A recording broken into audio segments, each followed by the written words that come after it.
Le ventre m'a tué. Le 12 janvier 2010, Haïti a subi un tremblement de terre qui a fait des centaines de milliers de morts et plus d'1,5 million de sans-abri. Et au final, qu'est-ce qu'ils ont eu? Un remake de We Are the World et quelques maisons construites, mais aussi rapidement qu'une maison bled. Aujourd'hui, on va voir ensemble comment ce qui aurait dû être la plus grande opération de reconstruction de la perle des Antilles s'est finalement terminé en une escroquerie et en un scandale international. Et évidemment, tout ça après générique.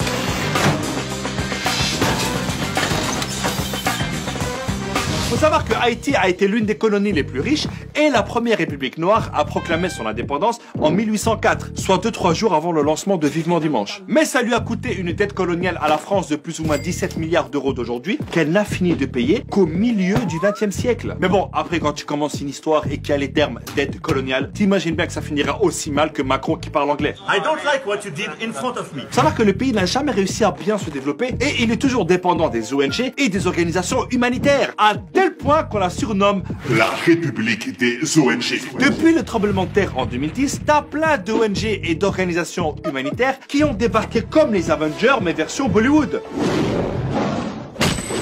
Parce que t'en as plein qui ont fait des trucs sans logique, sans coordination et énormément d'argent a disparu. Et croyez-moi, c'était pas la faute de Carlos Ghosn. Eh, c'est notre territoire ici, tu vois bien qu'on est en train de distribuer de la nourriture. Ouais, ben nous on a des camions avec des couvertures. J'ai faim, j'ai froid. La ferme! Tu vois pas qu'on est en train de te sauver la vie là? C'est un truc de fou! La politesse!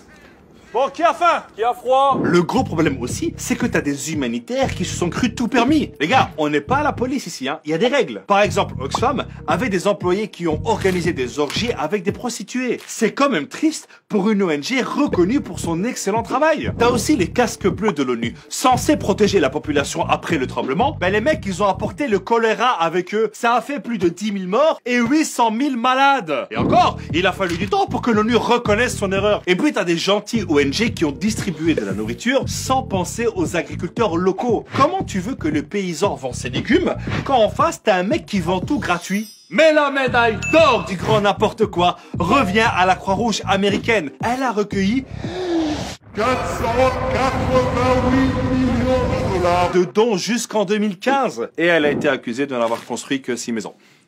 Les gars, Haïti, c'est un pays. C'est pas un Monopoly. T'as aussi l'agence américaine d'aide au développement qui a débloqué 2,5 milliards de dollars d'aide. Et bien sur tout ça, il n'y a que 2,6% qui a été versé directement aux entreprises ou associations haïtiennes. Le reste...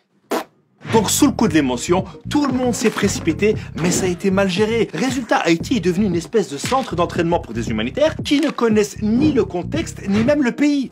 Tu savais qu'ils parlaient français ici? Bah ouais. Je pensais qu'en Afrique, on parlait l'africain, moi. Mais on n'est pas en Afrique, on est à Tahiti. Ah, mais toi, t'es vraiment nul en géographie. Hein.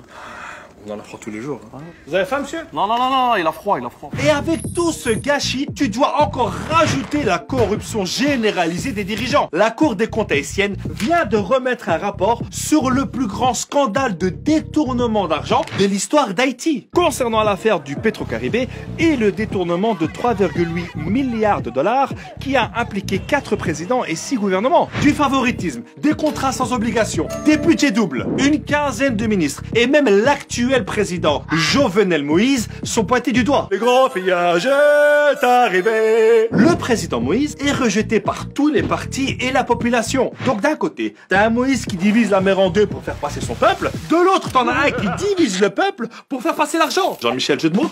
Le mec, il gouverne par décret et il est protégé par des centaines de militaires et de mercenaires recrutés par la firme américaine Blackwater. Ça veut dire au noir en français.